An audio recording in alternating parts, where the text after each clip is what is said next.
Allahumma shalli ala Muhammad, Allahumma shalli ala Muhammad wa ali Muhammad wa ala ahli baiti thayyibin at-tahirin siyama baqiyatullah fil ardi ajalallahu farajahu syarif. Alhamdulillah, pada petang hari ini kita kembali bersama ibu-ibu dalam upaya kita tentu saja untuk mengenali lebih dalam ajaran suci Islam, khususnya tentu saja apa yang disampaikan oleh Ahlul Bait alaihimussalam. Perjalanan kehidupan kita adalah perjalanan yang panjang, perjalanan yang tidak pernah ada hentinya. Perpindahan dari satu alam pada alam yang lain tidak lebih adalah bagian dari proses kita untuk semakin mendekati Allah Subhanahu wa Ta'ala.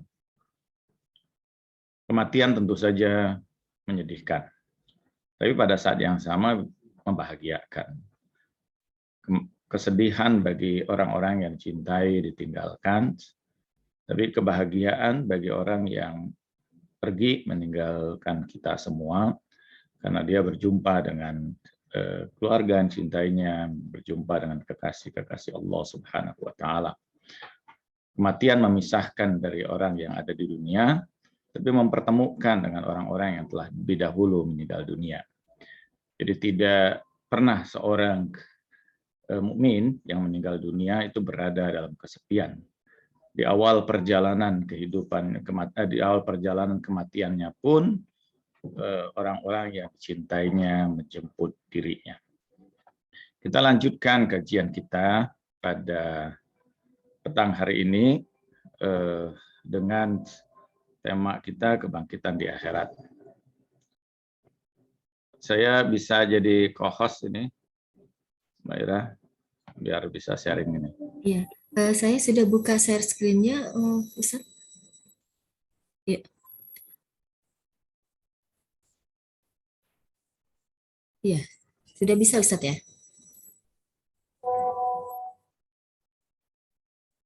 Ustaz ke mute ya? Ya, sudah bisa Ustaz? sudah bisa. Ya.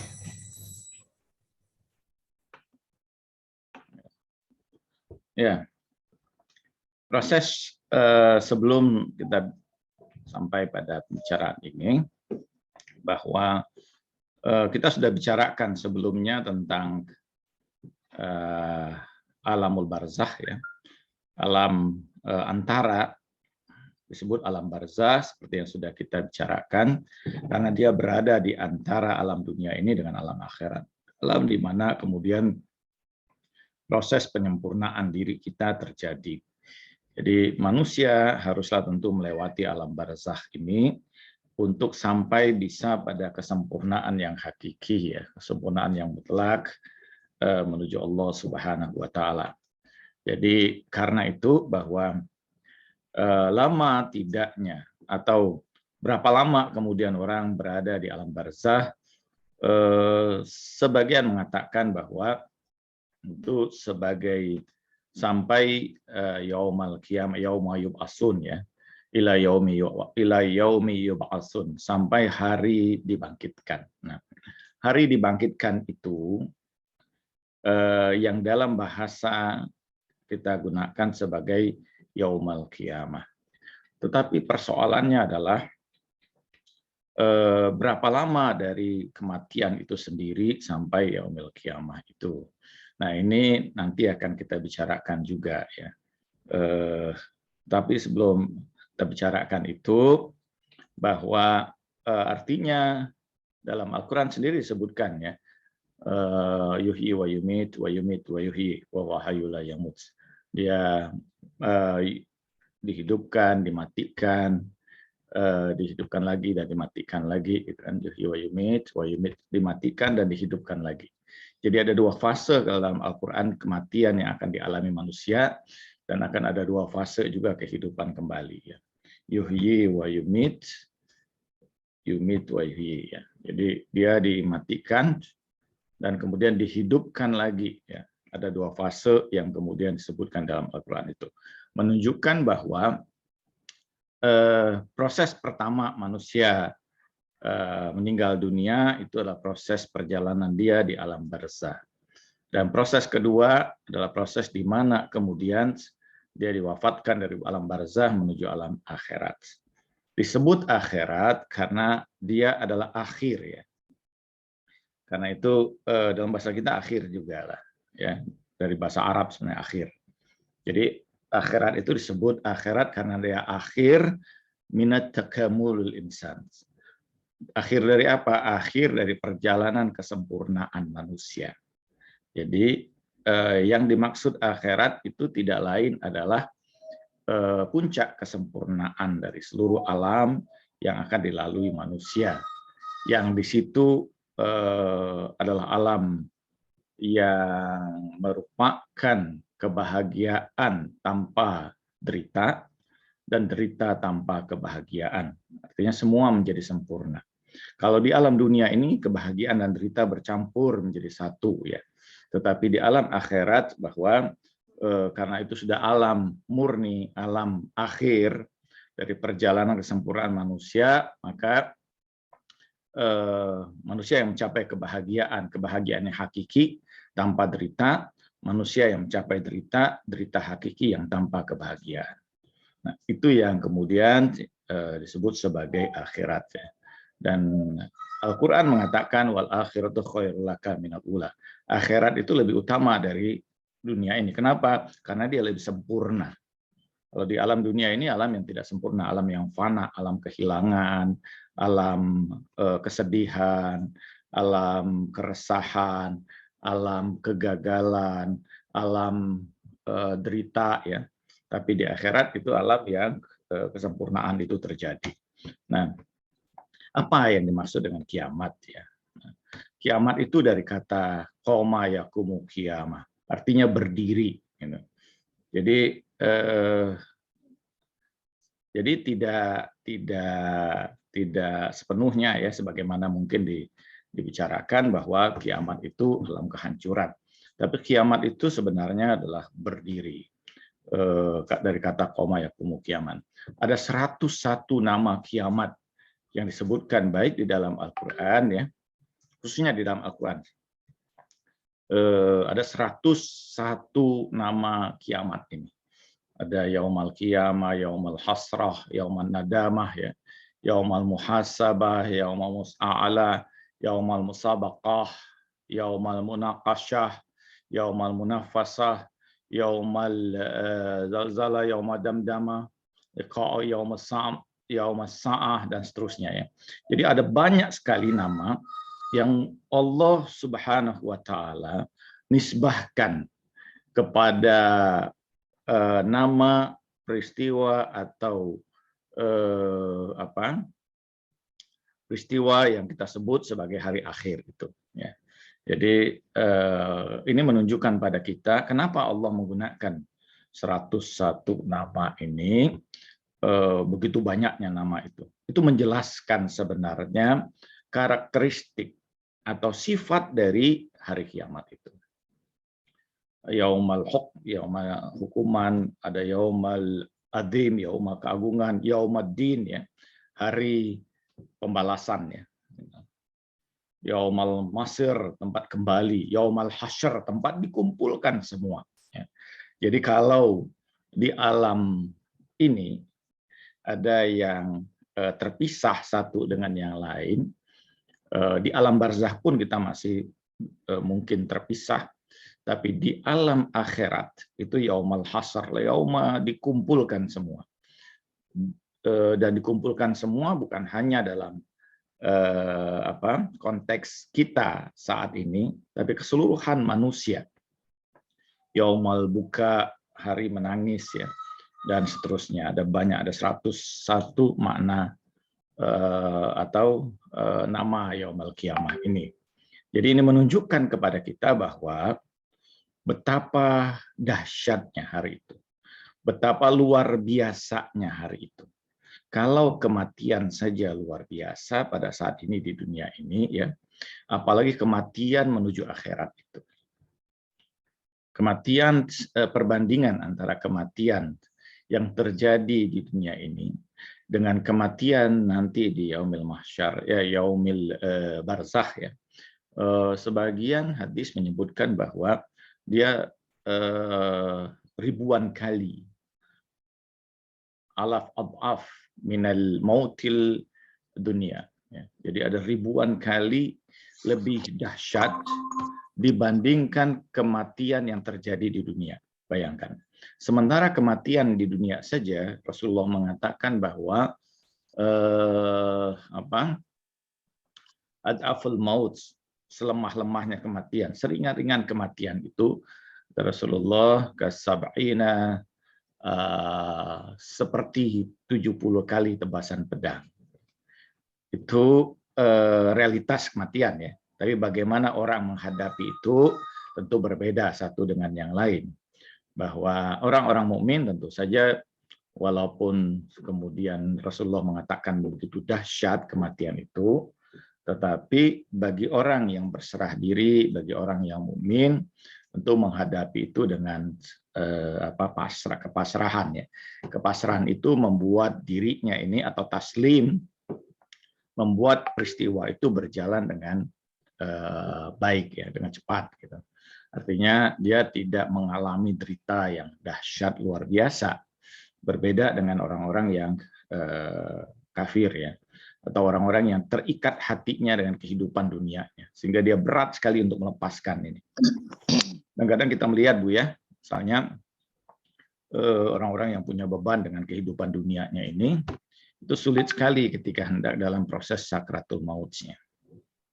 Bahkan ada sahabat saya, atau satu jamaah juga, kebetulan ada ya masih keluarga gitu ya, masih keluarganya yang sudah hidup bersama mereka sekian lama, itu selama 6 bulan itu tidak dalam keadaan yang di antara al-mautu wal haya, di antara hidup dan mati. Sehingga kemudian dan memang bahwa mereka tahu bahwa yang orang ini punya banyak, sebab ketika hidupnya dia punya banyak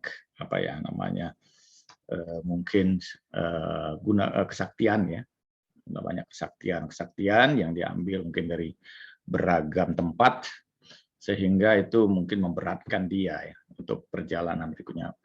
Wallahu alam. Tapi yang jelas bahwa realitas itu terjadi, dan menariknya adalah, dan saya juga menemukan hal yang sama ada pada beberapa tempat ya, bahwa ketika kemudian diminumkan air dari turbah Karbala, itu dengan cepat dia kemudian pergi.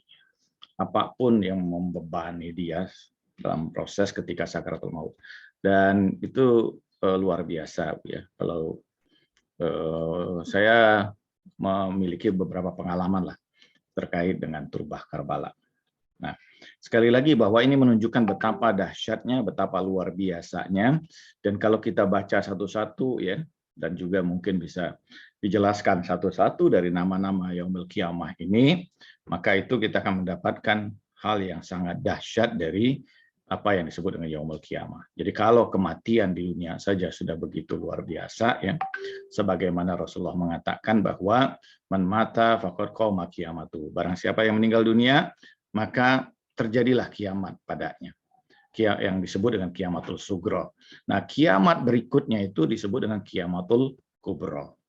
Jadi ada dua kiamat, kematian di dunia ini itu disebut dengan kiamatul sugro. Kebangkitan nanti menuju akhirat dari barzah itu disebut dengan kiamatul kubro. Nah, apa yang dimaksud dengan kiamat? Kita selama ini memaknai kiamat itu sebagai kehancuran alam semesta ini. Pertanyaan kita paling dasar bahwa apakah itu merupakan kiamat ya? Kehancuran dari seluruh bagian alam semesta ini. Nah, ini perlu dipahami bahwa betul misalnya bahwa alam ini ada masanya terjadi kehancuran. Tetapi satu, bahwa kehancuran yang terjadi di alam ini itu adalah akhir dari alam kita, planet ini. Tidak berarti bahwa berakhirnya keseluruhan planet yang ada di alam semesta ini. Kenapa?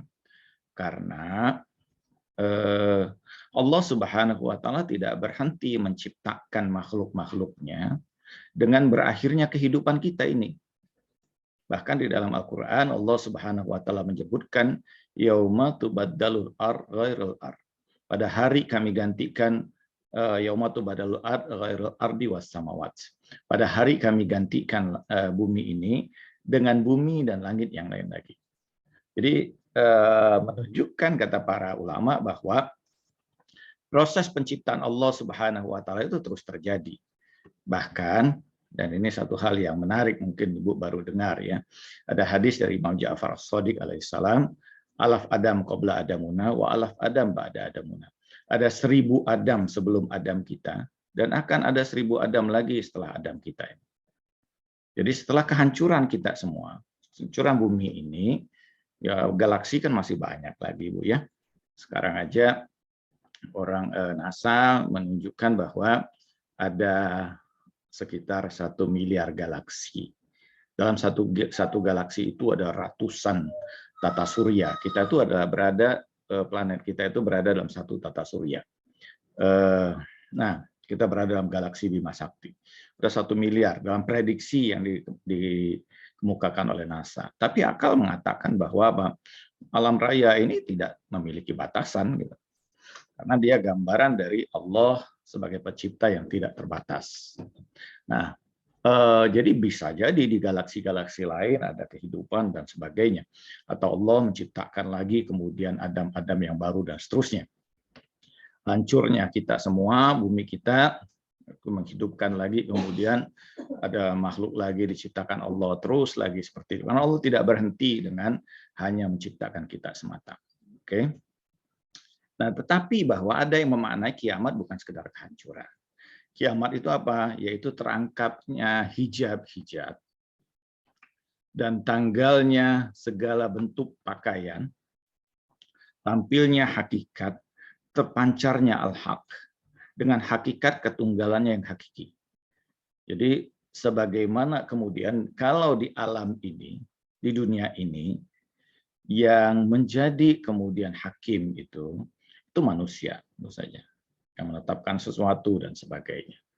Tetapi kemudian bahwa di akhirat satu-satunya hakim tidak lain adalah Allah Subhanahu wa Ta'ala. Di situ bahwa Allah Subhanahu wa Ta'ala lah yang kemudian menguasai segala satu dan menunjukkan kekuasaan sesungguhnya. Tidak ada apapun yang dapat bergerak, dapat berbicara dan sebagainya pada saat itu tanpa seizin Allah. Yauma nakhtimu afwahim wa tukallimuna aydihim wa tasyhadu arjuluhum bima kanu yaksibun. Pada hari kami tutup, kata Allah, mulut-mulut mereka. Jadi tidak ada orang bisa berbicara, tidak ada orang ini bergerak dan sebagainya. Kami suruh kemudian tangan mereka, kaki mereka yang berbicara, menjadi saksi atas seluruh apa yang tengah mereka lakukan. Jadi di situ Allah yang kemudian memiliki kekuasaan penuh. Sampai ketika dibangkitkan di dalam Al-Quran disebutkan ada orang-orang menjadi terkejut gitu kan di alam itu dan berkata, manil mulkil yaum, siapa penguasa hari ini? Allah mengatakan lil wahidil qahar, dialah yang tunggal, yang maha qahar, gitu. Maha pemarah, maha perkasa ya.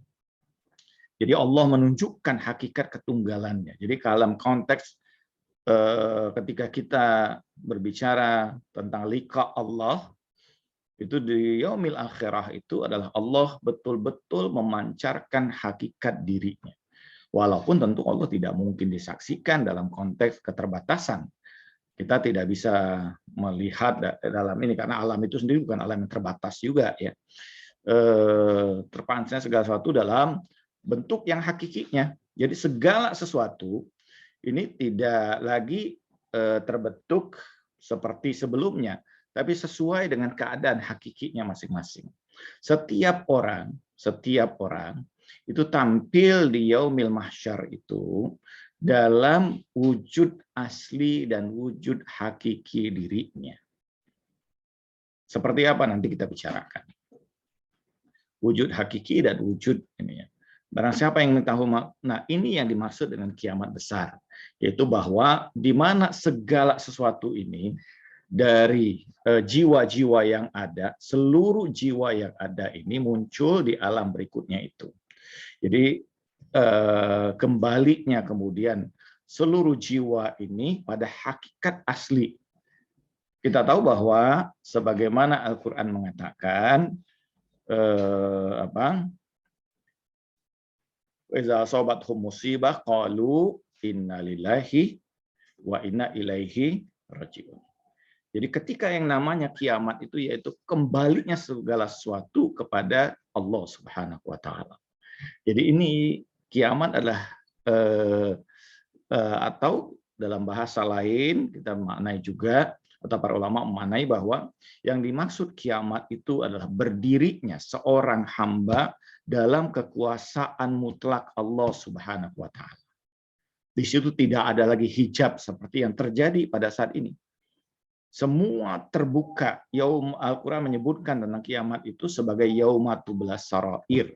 Hari diungkapkannya seluruh rahasia. Jadi diri kita betul-betul tersingkap dengan hakikat batin kita yang sesungguhnya. Seperti apa batin kita, ya itulah yang akan tampil nanti di yaumil mahsyar, di yaumil qiyamah. Kita akan berdiri di hadapan kekuasaan mutlak ilahi. Jadi kiamat tidak hanya sekedar hancurnya alam ini, tapi bahwa kiamat itu adalah berdirinya kita di hadapan hakikat mutlak Allah Subhanahu wa taala yang terpancar dalam hakikat yang sesungguhnya. Seluruh jiwa akan tampil di situ ya. Termasuk jiwa planet juga, planet matahari dan sebagainya akan muncul juga di akhirat ya. Jadi bukan cuma sekedar kemudian diri kita gitu. Segala sesuatu di dunia ini, baik itu materi atau non materi, berpindah dari alam ini menuju akhirat. Jadi bumi juga, kemudian bumi ini ada jiwanya. Bagaimana mungkin bumi ini bisa menghidupkan kita, bisa bergerak dan sebagainya kalau dia tidak memiliki jiwa. Matahari juga demikian. Bulan dan sebagainya, seluruh planet-planet itu Allah berikan jiwa pada mereka sehingga mereka bisa hidup sesuai dengan pola kehidupan masing-masing. Karena di dalam Al-Quran sendiri Allah mengatakan ma min syai'in la yusabbihu bihamdi.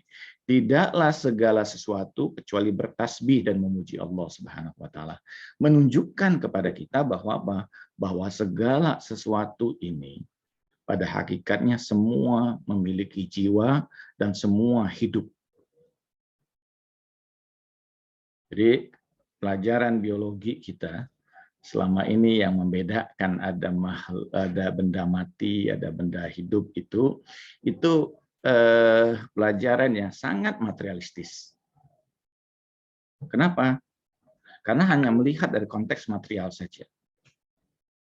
Pada hakikatnya tidak ada apapun kecuali hidup. Ya. Bebatuan yang kita kira itu mati, itu menunjukkan bahwa batu yang sudah sekian lama berbeda kualitasnya, berbeda keadaannya dari batu yang berusia misalnya berapa lama. Emas yang 24 karat dengan emas 22 karat berbeda. Menunjukkan bahwa ada batu yang virus misalnya yang sudah tua berbeda dengan virus yang masih muda. Demikian bahwa menunjukkan bahwa ternyata batu itu sendiri mengalami proses perkembangan dirinya. Dan kalau bisa mengalami proses perkembangan dirinya, menunjukkan bahwa dia sebenarnya hidup. Walaupun kehidupannya sesuai dalam hakikat diri mereka masing-masing. Jadi, kalau nanti kemudian segala sesuatu menjadi saksi terhadap kita, atau kenapa? Karena segala sesuatu itu hidup. Jangan dikira pakaian yang kita pakai ini hanya benda mati saja. Dia terdiri dari sel-sel, atom-atom yang suatu saat dibangkitkan Allah dalam wujud tertentu yang dia akan bersaksi terhadap kita. Kita gunakan untuk apa? Kita gunakan sebagaimana. Oke, jadi tidak ada orang bisa lepas dari kesaksian. Karena semua yang meliputi dirinya akan dibangkitkan oleh Allah Subhanahu wa taala dan menjadi saksi atas setiap apapun yang terjadi bersama dirinya. Oke. Allah bangkitkan manusia itu dalam beragam bentuknya nanti. Bahwa sesungguhnya manusia adalah jenis yang satu di dunia ini. Bahwa kita dibagi dan sesuai dengan satu dengan lain di alam ini, ya, hanya dibedakan terutama mungkin dari jenis kelamin, kemudian dari berdasarkan kemudian ras, ya, suku bangsa, tetapi itu sama pada hakikatnya, sama-sama manusia, sama dalam karakteristik sebagai manusia. Tetapi bahwa ketika manusia itu dibangkitkan nanti di yaumil mahsyar, dalam Al-Quran dikatakan yauma yanfakhu fis-sur fataktuna afwaja. Ketika pada hari itu ditiupkan seruling, tiupan kebangkitan, ya. Jadi tiupan kebangkitan ini, sur itu sebagian tafsir mengatakan bahwa dia diberikan kemudian kehidupan lagi atau ditiupkan kemudian kehidupan padanya sehingga kemudian semua bangkit kembali, semua terjaga. Nah, tentu ini jangan pernah dibayangkan bahwa bangkitan itu di yaumil akhirat itu bangkit dari kubur kita di alam materi ini, mustahil. Kenapa? Karena materinya hancur. Bukankah Al-Quran mengatakan iza zulzilatil ardu zilzalaha wa akhrajatil ardu asqalaha. Ketika kami guncangkan kemudian dengan seguncang-guncangnya bumi ini, maka hancurlah dan keluarlah semua apa yang ada di dalamnya, dan manusia berterbangan bagaikan anai-anai misalnya. Atau misalnya iza samaun fatarat, iza kawakibun tasarat, iza biharu fujirat, dan ketika kemudian langit itu jatuh dan bintang-bintang itu bertabrakan satu dengan yang lain, kemudian bumi terbelah, lautan kemudian hancur, itu jelas menunjukkan bahwa alam material dalam proses yang kita gambarkan sebagai kiamat itu mengalami kehancuran. Walaupun bukan kesirnaan, Bu, ya.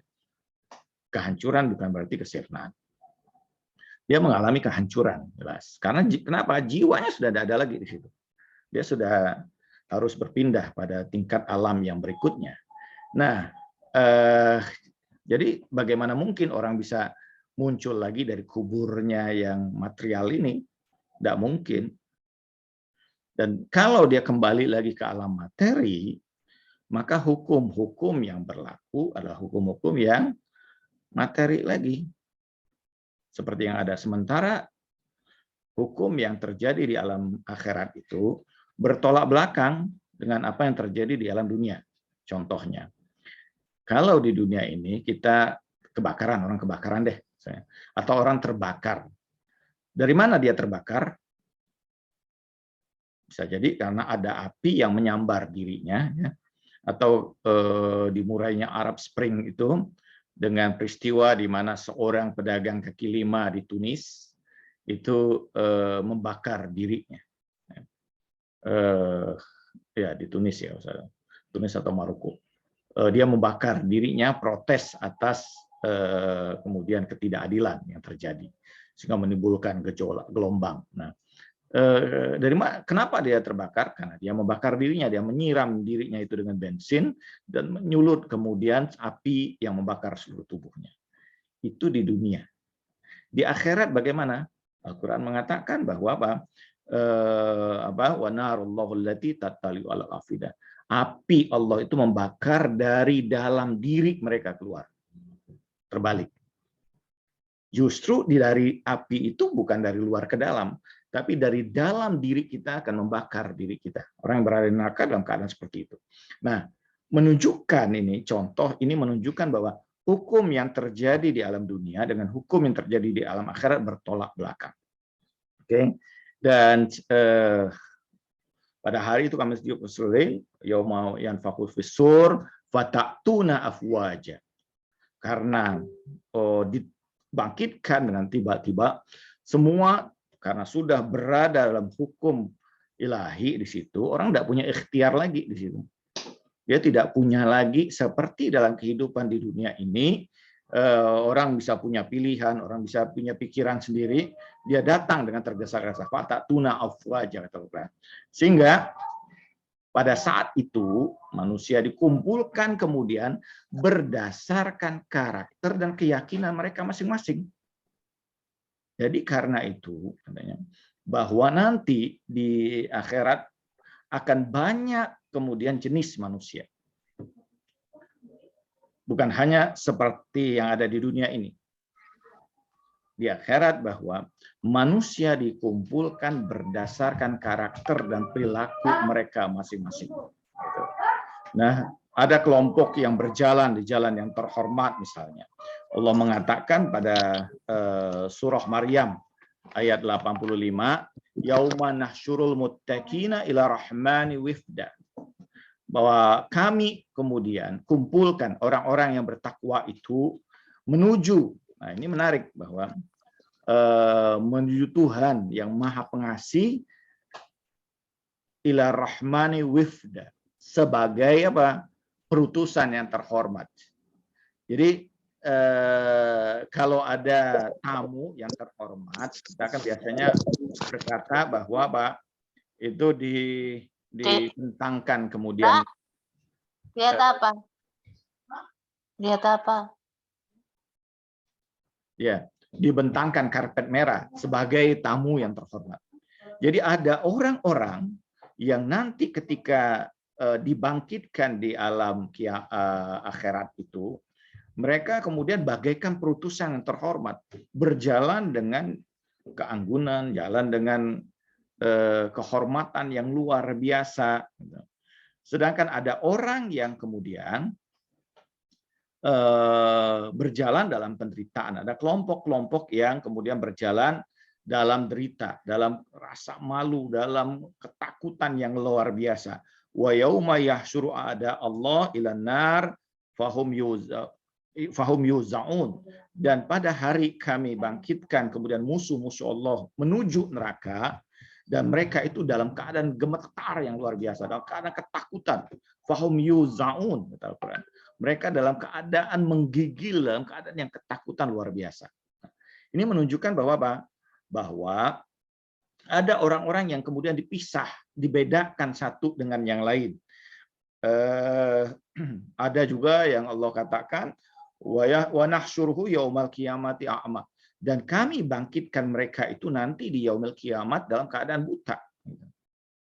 Wa man kana fi hadzal a'ma fa huwa fi akhirati a'ma wa adallus sabila. Barang siapa yang di dunia ini buta, nanti di akhirat dia buta juga, dan dia dalam kesesatan yang nyata. Buta tentu saja bukan dalam konteks zohir, Bu ya. Itu karena itu fisik, tidak ada ininya ya.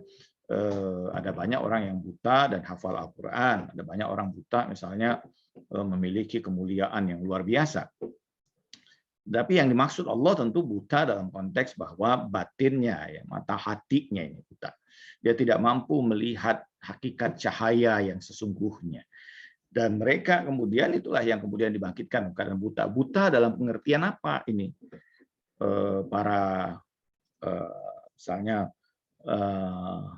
sufi menyatakan bahwa dimaksud buta mereka itu adalah mereka tidak mampu menyaksikan keindahan hakikat alam akhirat itu yang menyebabkan kemudian mereka itu menderita karenanya.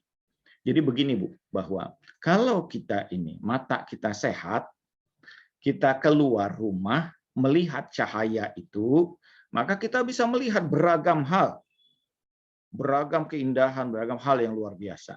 Tapi kalau mata kita sedang sakit dan kita keluar rumah, kena cahaya itu tambah sakit mata kita.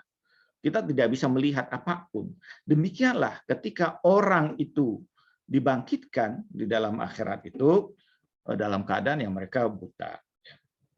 Nah, kita lanjutkan bahwa bagaimana keadaan kemudian tubuh manusia di akhirat itu ketika dibangkitkan.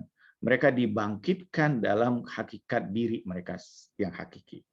Dan ketahui secara yakin bahwa raga dengan ininya akan dibangkitkan dalam raga, dia punya raga pada saat itu. Mohon maaf kalau misalnya bahasanya di sini agak ini Bu ya. Tetapi bahwa manusia nanti punya raga masing-masing. Kenapa? Karena raga itu identitas bagi dirinya. Tapi raga itu bukan raga dalam konteks materi kita. Ada hal yang berbeda. Raga itu terbentuk dari hakikat batin kita masing-masing. Dari karakter kita yang sesungguhnya. Bahwa pada hari kiamat raga ini dengan dengan susunan yang berbeda dari apa yang digambarkan dari keadaan diri manusia pada saat ini. Oke. Setiap manusia menuju tujuan yang selama ini dia usahakan, dia lakukan kepada apa yang dicintainya dan kemana nafsu mendorongnya. Setiap perbuatan yang terus-menerus dilakukan akan menyebabkan perubahan pada karakter diri manusia, dan karakter itu akan melekat pada diri kita. Karakter yang sudah melekat dan meliputi jiwa itu akan membentuk kemudian tubuh kita. Dan itulah yang kemudian pada hari kiamat dia akan muncul sesuai dengan identitas hakikat batin kita masing-masing. Kalau di alam ini itu semua tertutupi, ya, tapi di akhirat itu menjadi nyata, menjadi terbuka. Jadi kalau tampilnya satu orang dan orang lain tentu berbeda. Jadi tidak lagi kita dengan tubuh kita yang ada. Kalau tubuh kita yang ada sekarang ini disebut sebagai jismun sonai, jismun tabi'i, yang tubuh yang kita diwariskan ya, oleh orang tua kita. Kalau tubuh berikutnya itu disebut dengan jismun sonai, tubuh yang kita buat berdasarkan amal dan perbuatan kita. Jadi kalau orang itu, jadi karakter itu, kalau dia sudah melekat pada diri seseorang, maka dia tidak akan merubah diri orang itu. Jadi ada hadis Nabi, Rasulullah mengatakan begini, bahwa idza balagha abdan arba'ina sanah, faqad balagha ala syababiyat. Kalau seseorang itu sampai pada usia 40 tahun, maka dia sampai pada puncak kemudaannya. Wa iza balagha khamsina sana faqad yatafakkaru bil maut. Kalau dia sudah sampai 50 tahun, maka hendaknya dia berpikir tentang kematian. Kenapa kata Rasulullah? Karena kalau sudah 50 tahun la yataghayyar zatu, bahwa dia tidak sulit untuk berubah kembali kalau orang sudah sampai 50 tahun. Dan kalau dia sampai 60 tahun dalam ketaatan kepada Allah, kata Rasulullah, maka dia diliputi kasih sayang Allah. Kalau dia sampai 60 tahun, kata faqad ghafira lahu. Kalau dia sampai 60 tahun dalam ketaatan kepada Allah, maka Allah mengampuni dosa-dosanya. Kalau dia sampai 70 tahun dan dia dalam ketaatan pada Allah, maka dia dalam liputan kasih sayang Allah. Itu dalam hadis Rasulullah SAW. Jadi bahwa kenapa? Karena kalau orang sudah semakin tua dan karakter itu melekat pada diri orang itu. Jadi kalau orang itu sudah usianya sudah lanjut dan dia dalam ketaatan pada Allah, itu menunjukkan bagaimana karakter ketaatan itu sudah muncul. Karena itu sebagian ulama mengatakan bahwa ahlun nar wa ahlul jannah yadhar fi hadzal yaum, bahwa penduduk neraka maupun penduduk surga itu sudah muncul terlihat di dunia ini. Jadi dari dunia saja sudah bisa kita saksikan. Nah, dan kalau kemudian misalnya, dan ini tidak diragukan bahwa perbuatan orang-orang celaka dan tertolak karena perbuatan tersebut kecenderungan yang rendah dan turun pada tingkat barzakh binatang. Artinya bahwa dia manusia ini kan terdiri dari tingkatan punya kualitas jiwa ya. Ada jiwa tumbuh-tumbuhan, ada jiwa hewan, ada jiwa manusianya pada manusia ini. Jadi kalau kemudian dia hanya fokus dirinya dalam kehidupan ini dalam memenuhi kemudian pemenuhan hawa nafsu binatangan dan kebuasan binatang buas, maka raga yang akan dibangkitkan itu tentu raga dalam bentuk binatang-binatang tersebut. Dan karena itu di dalam Al-Quran Allah mengatakan wa iza wuhusyu husyirat, dan pada hari kami bangkitkan binatang-binatang buas.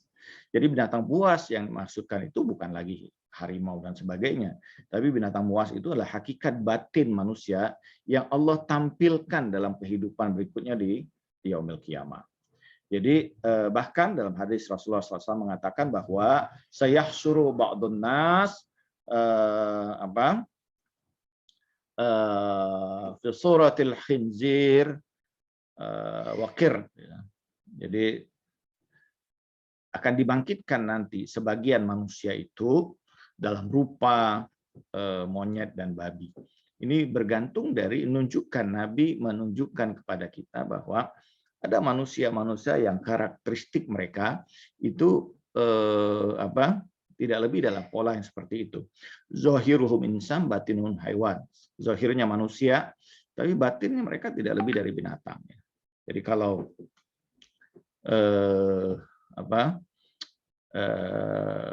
kalau karena itu misalnya dalam dalam hadis yang biasa populer di kalangan sufi dikatakan bahwa an-nasun maridun, manusia itu sakitnya, kecuali sedikit saja mereka yang sehat. Nah, yang mereka yang sehat itu kenapa? Karena mereka mengikuti jalan Allah Subhanahu wa taala. Oke, jadi nah apa yang digambarkan inilah yang kemudian disebut dengan tajassumul amal. Bahwa amal-amal itu akan membentuk diri kita masing-masing, tindakan kita, pengetahuan kita ya. Jadi proses kita belajar, proses kita. Dan saya ingin mengingatkan begini bahwa apapun yang kita serap ya, baik itu yang kita makan. Nah, ini menarik juga bahwa kalau secara filosofis, kenapa di dalam Islam itu ada makanan yang dihalalkan, ada makanan yang diharamkan? Karena setiap makanan itu berefek pada batin kita. Kenapa? Kenapa diharamkan? Karena dia pada hakikatnya dia tidaklah pada tingkatan yang layak untuk menjadi bagian diri kita. Karena kalau kemudian dimakan ada efek-efek negatif secara ruhaniah kepada batin kita. Karena itu di dalam Islam, misalnya, saya pernah diskusi di UI, diundang di UI, dan salah satu pembicara waktu itu adalah salah seorang tokoh Buddha dari Thailand yang berbicara pada saat itu tentang vegetarian sebenarnya. Saya diminta untuk berbicara dari konteks Islam, makanan dan konteks Islam, gitu kan. Nah, saya gambarkan bahwa tidak ada agama yang sangat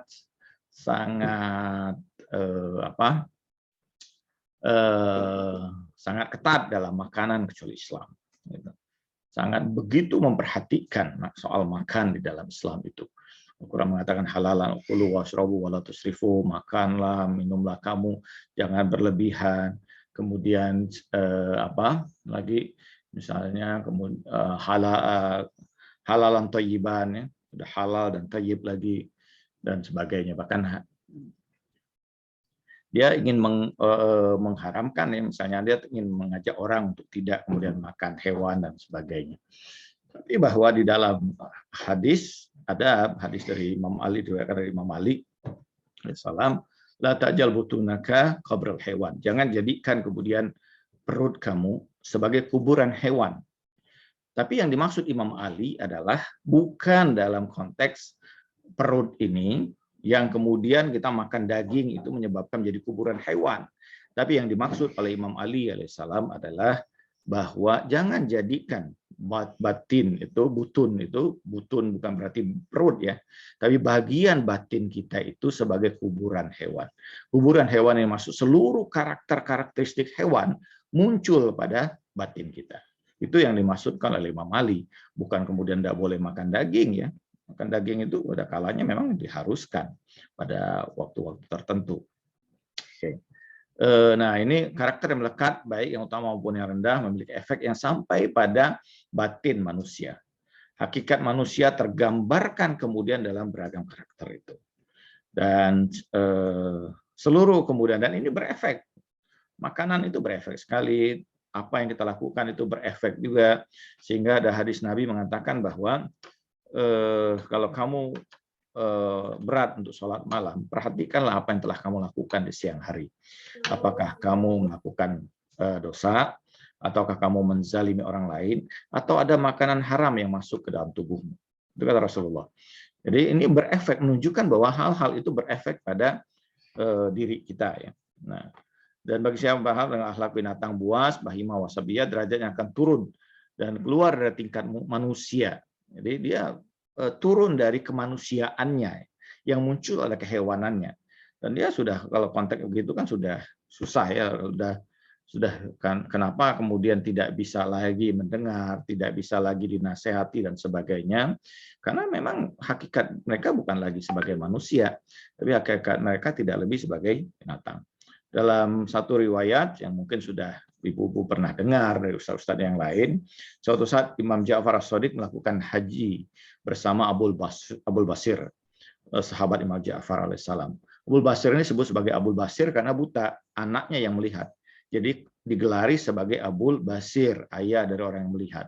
Dan dia berkata, faqad azamal hujjaj wa a'la talbiyah. Jadi betapa agungnya haji pada tahun ini dan tingginya kemudian talbiyah itu. Dan Imam Ja'far kemudian berkata bahwa kemudian Imam Ja'far mengucap muka Abul Basir itu, dan tampaklah kemudian pemandangan yang berbeda, bahwa hanya sedikit orang yang kemudian mengitari Ka'bah itu yang masih dalam wujud manusia. Sebagian kemudian dalam bentuk-bentuk yang aneh, dan sebagian dalam bentuk-bentuk binatang. Sehingga kemudian Abul Basir kaget luar biasa dan bertanya pada Imam Ja'far, apa ini? Imam Ja'far mengatakan itulah hakikat batin mereka. Kemudian Imam Ja'far menutup wajahnya lagi. Dan menarik, saya dulu pernah menerjemahkan satu karya, walaupun kemudian waktu perpindahan hilang penerjemahan itu dari Ayatullah Jaudi Amuli, Sahboye Safo, tentang tentang perjalanan haji, tentang hakikat rahasia haji. Dan menarik di situ dia berkata begini, bahwa ketika aku melakukan perjalanan haji, aku membuka mata batinku. Aku ingin menunaikan ibadah haji dengan menyaksikan kemudian secara batinku. Dan aku saksikan bahwa banyak orang yang kemudian berubah keadaannya. Tapi orang-orang yang tidak tetap dalam wujud asli mereka, dalam wajah mereka dan wajah-wajah yang bercahaya, aku tanyai mereka itu. Dan semua mereka adalah para pecinta Ahlul Bait alaihimussalam. Allahumma shalli ala Muhammad wa ali Muhammad. Mudah-mudahan kita termasuk di antara itu, Bu ya. Nah, itu orang turun ya dari akhlak itu dalam bentuk yang binatang-binatang buas, atau bentuk kelas lain dalam bentuk yang berkesesuaian dengan karakter itu. Jadi kalau kita lihat binatang-binatang itu diciptakan, itu binatang-binatang itu menggambarkan karakter diri manusia. Gitu. Malah perhatikan, masing-masing binatang itu sebenarnya tampil dalam bentuk karakter-karakter yang muncul pada diri manusia. Oke. Kemudian, nah, ini ada banyak sekali kemudian ini Bu ya, bahwa ada sirat, ada kitab, dan ada mizan, misalnya peristiwa-peristiwa yang dialami oleh manusia. Nah, pada hakikatnya misalnya apa yang dimaksud dengan sirat itu?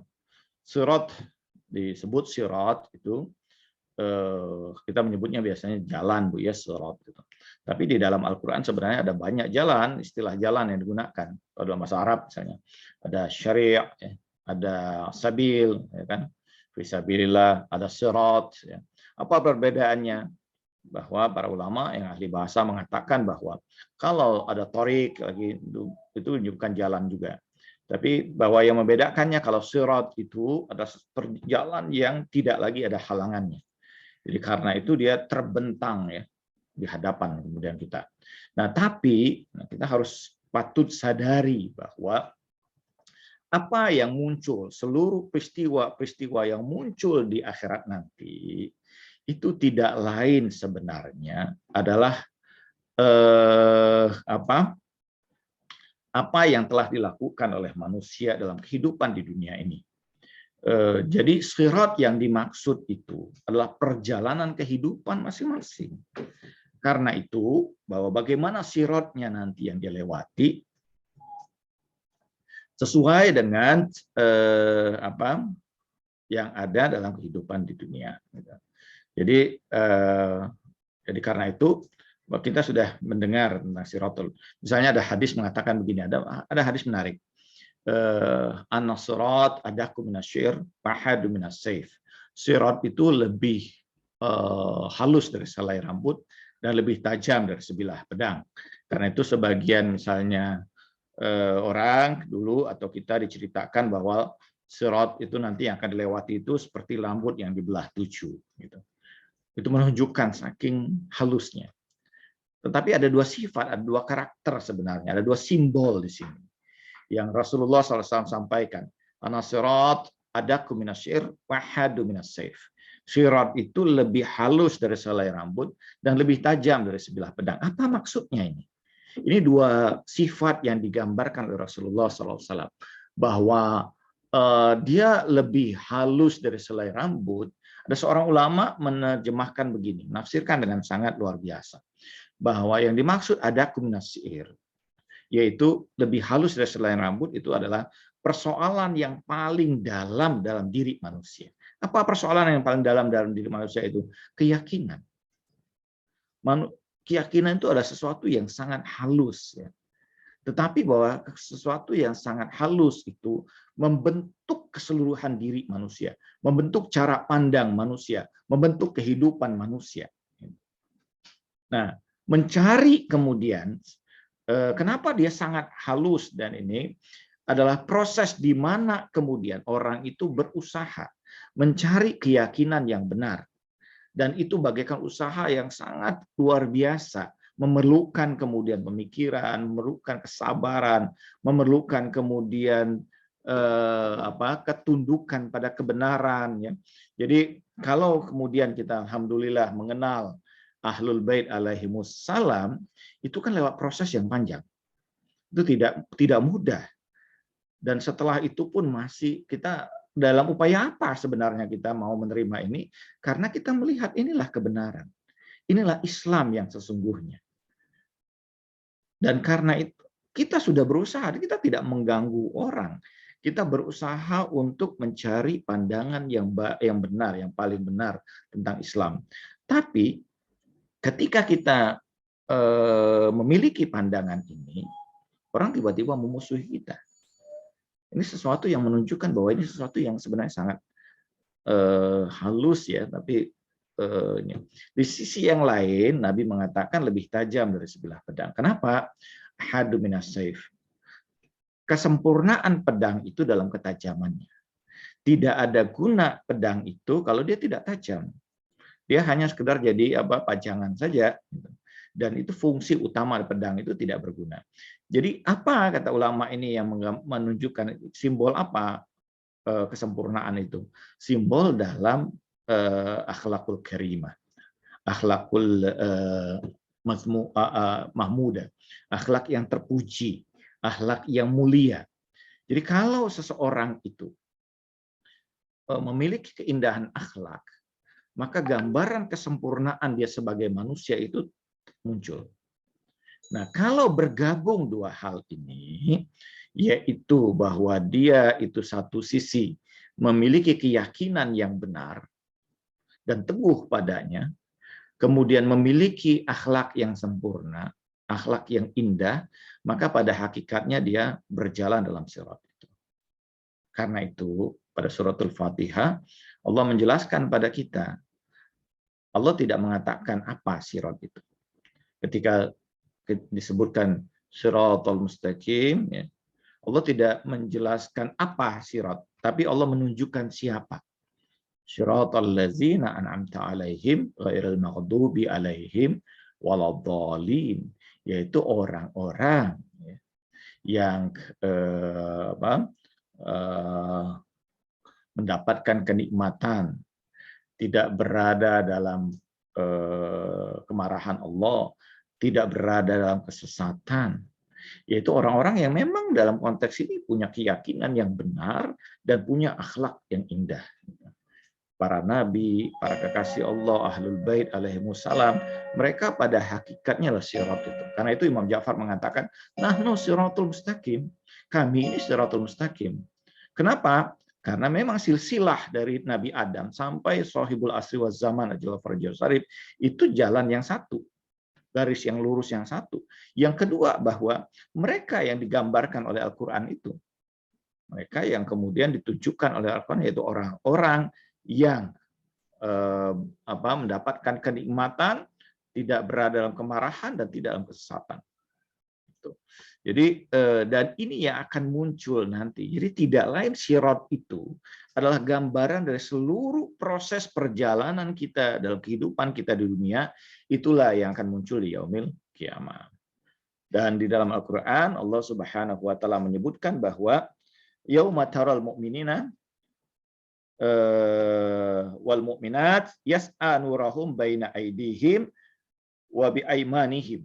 Pada hari kamu saksikan nanti atau disaksikan ketika kamu saksikan orang-orang mukmin laki-laki dan perempuan dan cahaya mereka bersinar di hadapan mereka di sebelah kanan dan kiri mereka. Ini menggambarkan nanti muncul apa yang kemudian hakikat dari keimanan mereka, hakikat dari amal soleh mereka, itulah yang kemudian menuntun mereka.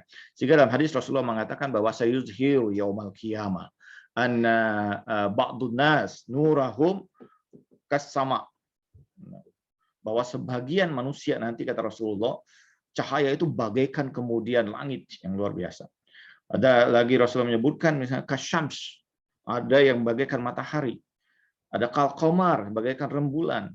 Ada kal-jibal. Jadi cahaya-cahaya itu muncul dari luar biasa berdasarkan hakikat batin kita memancar. Dan itu yang akan menuntun kita di sirat kita masing-masing. Kenapa orang terhenti? Ya karena keburukan dirinya, perilakunya, dosanya, dan sebagainya. Itu yang membuat kemudian tiba-tiba cahaya hilang dan sebagainya. Nah, karena itu melewati sirat itu nanti itu adalah proses di mana kita melewati proses kembali jalan kehidupan kita selama di dunia ini. Dan jadi karena itu bahwa misalnya dikatakan sini dan yang luar biasa bahwa sirat orang berjalan di atasnya jarak yang terbentang dan yang bergerak adalah sesuatu yang satu. Karena itu merupakan mazhar kita sendiri, manifestasi kita masing-masing gitu. Sirat itu adalah proses kita masing-masing yang itu dibentangkan kembali oleh Allah Subhanahu wa taala. Jadi itu bukan sesuatu yang kemudian muncul dengan ini ya kita disuruh lewat masing-masing gitu kan. Selama ini kan kita diajarkan dulu itu ada sirat halus nanti di bawahnya neraka gitu kan. Orang mukmin lewat gitu. Kemudian ada orang yang jatuh ya itu kan keterjatuhan dan sebagainya itu tidak lain karena memang proses dia tidak dalam cahaya, dalam kegelapan gitu kan. Nah, kemudian misalnya ada lagi tentang pembagian kitab ashabul yamin, ashabul shimal misalnya kan. Kemudian Allah memberikan kitab. Apa itu kitab? Dan catatan seluruh amal-amal kita gitu kan. Nah, kitab itu sebenarnya tidak lain. Jadi sebagian kemudian dimaknai bahwa apa yang dimaksud dengan kitab itu sebenarnya gambaran dari dari seluruh yang terjadi dalam proses kehidupan kita. Jadi disebut dengan kitab sebenarnya karena kumpulan dari seluruh catatan. Jadi apapun yang kemudian merupakan peristiwa dalam proses kehidupan kita itu tercatat padanya. Jadi karena itu disebut dengan kitab itu karena berisikan seluruh catatan-catatan yang ada. Ya saya ini wallazina atainahumul kitaba dan orang-orang yang kemudian diberikan kitab ada yang kemudian Allah mengatakan bahwa ada yang diberikan sebelah kanan gitu kan, ada yang di sebelah kiri. Nah, pada hakikatnya apa itu kitab? Kitab itu kata para beberapa hadis menyebutkan, misalnya hadis-hadis Ahlul Bait alaihimussalam itu tidak lain adalah hati kita masing-masing. Kenapa? Karena seluruh apapun yang kemudian kita lakukan dalam kehidupan ini tercatat di dalam ruang hati kita. Ruang hati kita ini tidak pernah kemudian melepaskan apapun ya. Apapun yang kita lewati, apapun yang kita lalui, apapun bahkan yang terlintas dalam pikiran kita pun tersimpan dalam hati kita. Jadi itu yang kemudian mencatat, kemudian merekod, kemudian seluruh apapun yang terjadi dalam semua proses kehidupan kita. Dan itu akan muncul kemudian dalam wujud kemudian kitab-kitab ini. Jadi tidak pernah ada apapun yang hilang dan sirna ya dalam kehidupan kita. Bagaimana kemudian kalau Allah Subhanahu wa taala menerima taubat manusia? Nah, taubat itu kan tentu satu taufik dan inayah dari Allah Subhanahu wa taala diberikan. Di antaranya salah satu di antara dalam hadis misalnya terkait dengan alamatul husnul khatimah itu tanda tentang kematian husnul khatimah ya, kematian yang baik itu ada 3 kata Rasulullah SAW. Di antaranya bahwa alamatul husnul khatimah itu di antara 3 hal itu bahwa Allah lupakan kemudian dari ingatan manusia tentang keburukan yang pernah dilakukannya. Allah hapus kemudian di Lauhil Mahfuz tentang keburukannya sehingga malaikat tidak punya bukti atas keburukan yang pernah dia lakukan. Itu di antara tanda kemudian orang yang mengalami husnul khatimah. Jadi Allah ampuni kemudian dosa-dosanya. Sehingga orang lupa, yang orang ingat dari dirinya hanya kebaikannya saja. Itu kalau di antara. Tapi kalau sebaliknya misalnya yang orang ingat adalah kejelekannya, oh ini meninggal, oh iya dia begitu-begitu gitu kan dulu. Itu kan menunjukkan bahwa dia tidak suul khatimah. Seperti itu. Jadi kalau orang terkenang hanya dengan kebaikan orang itu, menandakan bahwa orang meninggal itu adalah orang yang husnul khatimah meninggalnya. Walaupun dalam cara apapun. Cara kematian itu tidak menggambarkan dia suul khatimah atau husnul khatimah. Ada orang yang meninggal dunia dalam keadaan baik misalnya kan, dalam keadaan tidur, tempat tidur misalnya meninggal. Apakah dia husnul khatimah? Belum tentu. Gitu. Ada orang yang meninggal misalnya terbunuh. Apa dia suul khatimah? Ya Imam Husain terbunuh. Banyak ulama-ulama yang mulia, para imam Ahlul Bait alaihissalam, semua terbunuh. Imam Ja'far mengatakan kunna masmumun au maktulun, kami ini dibunuh atau kemudian diracun. Itu kematian yang tragis secara zahir, tetapi itu mereka meninggal dunia dalam syahadah ya, atau orang mengalami kecelakaan dan sebagainya. Jangan mengira bahwa kemudian itu sesuatu yang buruk ya. Zahirnya bisa jadi begitu, tapi batinnya tidak pernah kita ketahui.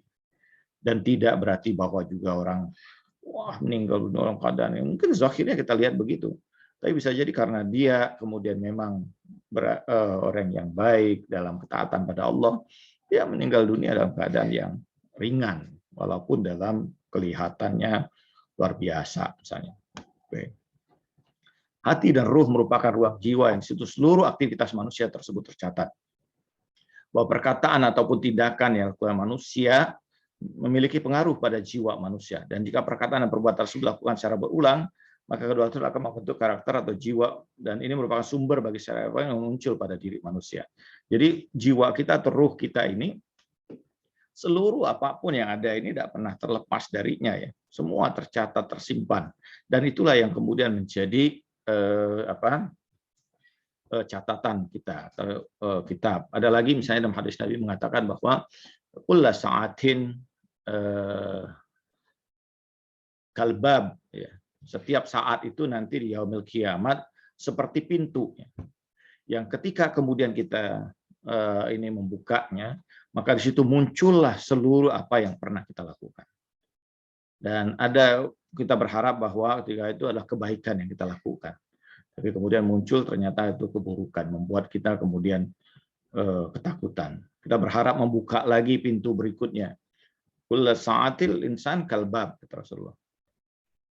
Sayaftahu yaumal qiyamah. Bahwa setiap kemudian waktu yang dilewati oleh manusia itu bagaikan pintu yang nanti di hari kiamat itu akan dia buka satu-satu.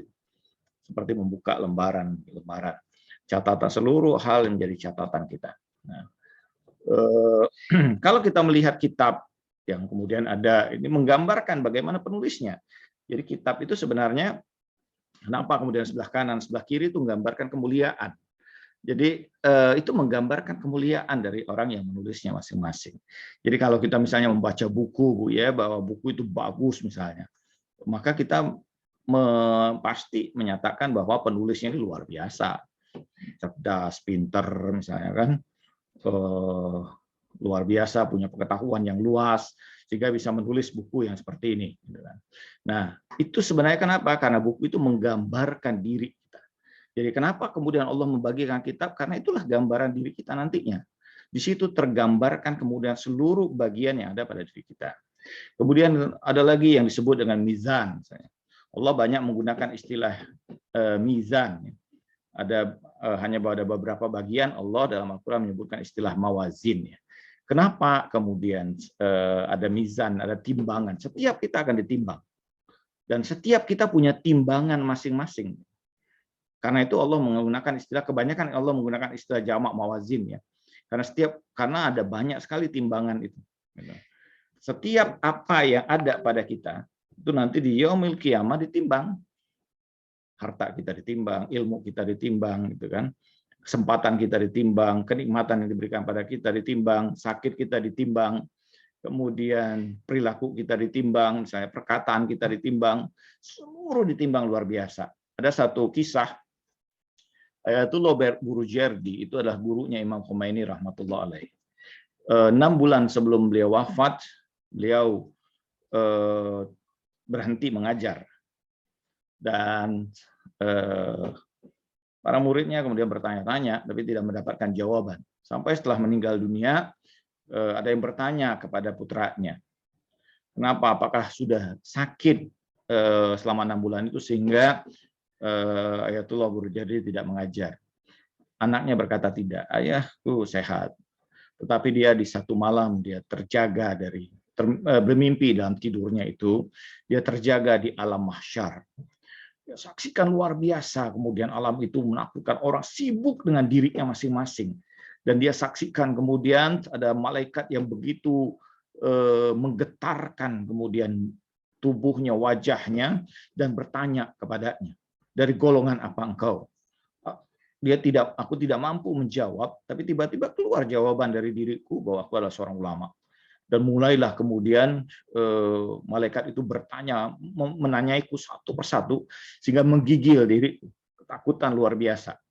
Dan aku menyadari ada banyak hal yang kemudian ditanyakan itu yang belum aku lakukan. Sehingga kata putranya, dalam 6 bulan itu dia Ayatullah Burujerdi menutup dirinya dari mengajar, dan dia memperbaiki keadaan dirinya sesuai dengan apa yang dia dapatkan dalam mimpinya itu. Beragam kekurangan-kekurangan yang dia dapatkan. Nah, ini begitu mengerikannya. Saya pertanyaan di antara pertanyaan yang menakutkan, engkau punya ilmu begini, kenapa engkau belum tuliskan? Engkau punya ini seperti ini, kenapa engkau belum ajarkan? Engkau punya kitab ini belum engkau baca, dan seterusnya. Itu begitu detail sehingga menggetarkan, menakutkan katanya. Nah, karena itu dia kemudian bayangkan ini seorang ulama besar, guru dari Imam Khomeini rahmatullah alaih. Apalagi nanti naudzubillah dzalik kita semua. Nah, ini semua kita akan ditimbang berdasarkan kemudian beragam timbangan. Jadi timbangan itu tidak satu gitu. Diri kita sendiri yang menimbang itu. Seluruh apa yang ada pada kita tentu ada timbangannya masing-masing. Jiwa manusia sendiri sebagai timbangan bagi perbuatan yang dilakukannya, karena setiap perbuatan melahirkan efek pada jiwa. Jika perbuatan baik yang dilakukan, maka efek yang akan timbul adalah kebersihan dan kesucian yang melepaskan dirinya dari pengaruh syahwat dan dunia. Dan jika kualitas perbuatan baik tersebut meningkat, maka meningkat pula cahaya yang muncul dari jiwa. Begitu pula sebaliknya, jika perbuatan buruk yang dilakukan, maka perbuatan tersebut memberi efek buruk dan kegelapan pada jiwa. Semua ini tersembunyi di dunia dan akan tetap ketika tiba kiamat terbuka keadaan jiwa di hadapannya, sehingga menjadi timbangan bagi dirinya sendiri. Jadi karena itu bahwa manusia itu punya timbangannya masing-masing gitu. Jadi tidak bisa kita ditimbang dengan satu orang dengan orang yang lain misalnya dan seterusnya. Jadi semua kita ditimbang berdasarkan kita sendiri. Kenapa? Karena setiap kita punya cerita masing-masing dalam kehidupan ini. Tidak ada orang yang sama ya, walaupun dalam lahir dari rahim yang sama. Semua orang punya jalannya masing-masing kehidupan ini dan semua ditimbang berdasarkan keadaannya masing-masing. Kenapa kita sampai seperti ini, bagaimana bisa seperti ini, dan sebagainya. Tentu itu ada timbangannya masing-masing. Kemudian kita bicarakan surga dan neraka. Ya, kita tahu bahwa surga itu kan disebut dalam istilah jannah. Jannah itu dalam bahasa Arab disebut berarti sesuatu yang tersembunyi. Jadi karena itu misalnya ada istilah. Jadi kalau dalam Al-Quran itu kata jim ketemu dengan nun menunjukkan dia sesuatu yang tersembunyi. Jadi al-jin itu adalah makhluk yang tersembunyi. Ketika al-junun, katanya majnun, itu orang yang akalnya tersembunyi, disebut majnun atau gila, ya. Nah, tapi ada lagi kemudian surga, ada beragam jenis, ada surganya Adam, ya. Itu bukanlah surga yang nanti akan kita tempati, karena itu dia keluar dari surga itu kan, bukan kekal yang abadi, tapi surga yang akan kita tempati adalah khalidina fiha abadan, kekal dan abadi di dalamnya. Dan surga sebagai tempat yang merupakan di situ karena puncak dari kesempurnaan surga itu, maka tidak ada batas. Apa yang disebut dengan sempurna? Sempurna itu adalah la haddalah, sesuatu yang tidak ada batasnya. Kita ini kan pengen sempurna, kenapa? Pengen tidak terbatas sebenarnya. Orang kaya pengen lebih kaya lagi, supaya apa? Supaya kekayaannya tidak terbatas. Kita ingin selalu sehat, kenapa? Karena kita melihat ada kesempurnaan pada kesehatan, kita ingin selalu berada dalam kesempurnaan itu. Gitu. Kita ingin fit terus-menerus misalnya. Kita ingin kekuasaan sehingga orang berkuasa itu kenapa? Karena ada kesempurnaan pada kekuasaan itu. Nah, tapi kesempurnaan hakiki itu bukan pada hal yang material, bukan hal duniawi ini. Kenapa? Karena ini pasti terbatas. Nah, kesempurnaan hakiki adalah kesempurnaan yang ada di akhirat, yang tidak lain pada surga. Kenapa? Karena di situ adalah kebahagiaan yang hakiki, kebahagiaan yang tanpa derita. Jadi betul-betul kalau di sini kan kita bercampur. Ini disebut alam mutazahum, ya. Alam yang bercampur satu dengan yang lain. Kadang menderita, kadang bahagia. Ada kalanya kita dalam keadaan bahagia menderita, ada kalanya dalam derita itu ada kebahagiaan misalnya. Tapi nanti di akhirat itu karena itu alam kesempurnaan, maka di situ menjadi kebahagiaan yang hakiki. Sampai ada yang pernah tanya juga, apa tidak bosan orang nanti nikmat terus di akhirat? Di situ tidak ada kebosanan. Bosanan itu kan terkait dengan sesuatu yang sifatnya material kita. Gitu. Tapi ketika itu sudah tidak ada lagi, ya ada lagi kebosanan. Gitu. Oke. Sifat surga sebagai tempat keabadian, keselamatan yang tidak ada kematian, kelemahan, sakit, derita, dan seterusnya. Saya ingin cepat aja karena waktu kita. Sedangkan neraka merupakan tempat di mana penghuninya berada dalam kehinaan. Jadi Nah, dalam konteks ini, apakah kemudian orang-orang mukmin di neraka? Tidak, gitu ya. Mustahil orang-orang mukmin di neraka. Kenapa? Karena dia kekal abadi orang dalam neraka itu. Nah, mukmin dalam konteks ini tentu saja betul-betul mukmin. Artinya bahwa dia kalau dia kemudian hanya klaim sebagai mukmin, tapi misalnya memusuhi hakikat kebenaran, yang hakikat kebenaran itu bukan hanya yang tertulis di dalam Al-Quran, tapi hakikat kebenaran juga yang tampil, misalnya memerangi Nabi, ya, memerangi ahlul bait Nabi, itu bukan mukmin yang seperti itu. Apalagi sampai misalnya membunuh kemudian keluarga Nabi, ya, ahlul bait alaihimussalam, itu jelas bukan mukmin gitu. Dan orang mukmin adalah orang yang memang mencintai diri mereka. Orang mukmin yang hatinya terbuka. Ayatullah Murtada Mutahari misalnya dalam kitab Keadilan Ilahi menjelaskan bahwa orang mukmin itu adalah orang yang beriman pada kebenaran. Dalam keadaan apapun dia beriman pada itu. Gitu. Kebenaran dimanapun adanya, disitulah dia menuju. Sekalipun jalan untuk ke sana itu dalam penuh dengan duri, penuh dengan derita misalnya, tapi karena itu kebenaran, dia tunduk pada kebenaran itu. Karena itu dia disebut sebagai mukmin, kata Murtada Mutahari. Jadi karena itu bahwa mereka mustahil orang-orang mukmin ini, karena hakikat keimanan itu akan menjauhkan mereka, melepaskan mereka dari azab Allah, dari neraka. Mungkin dia punya keburukan dalam perilaku dan sebagainya, tapi itu sudah dibersihkan oleh Allah ketika di alam barzahnya. Atau kapan dia dibersihkan?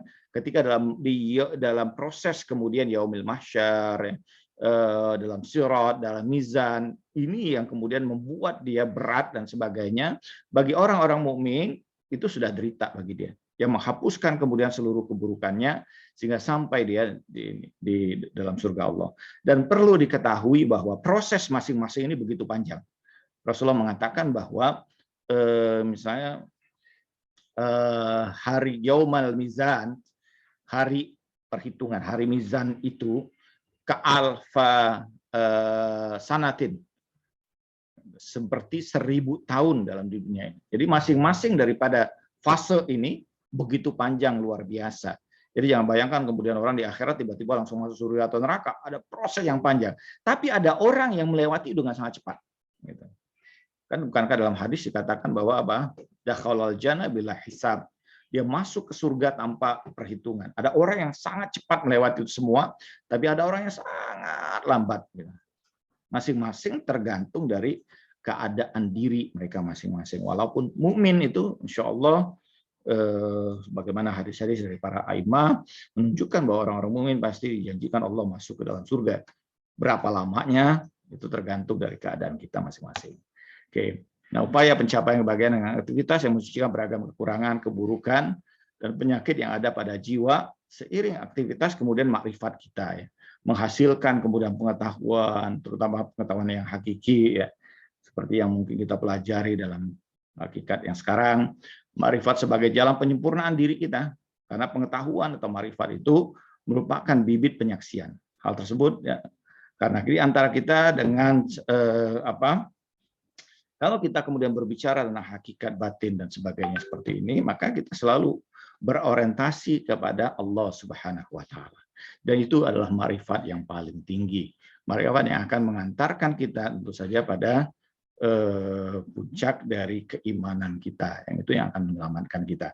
Nah, karena itu, Ibu, bahwa proses kemudian ini adalah proses yang sangat panjang. Setelah orang mengalami proses di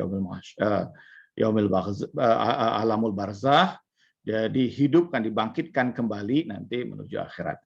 Apakah kapan akhirat itu kiamat itu terjadi? Kiamat terjadi bukan dalam konteks kemudian apa yang ada di dunia, bahwa kiamat itu adalah proses di mana kemudian melewati tahap-tahap perjalanan atau yang kita sebut dengan safarul tuliyah, perjalanan yang sifatnya vertikal.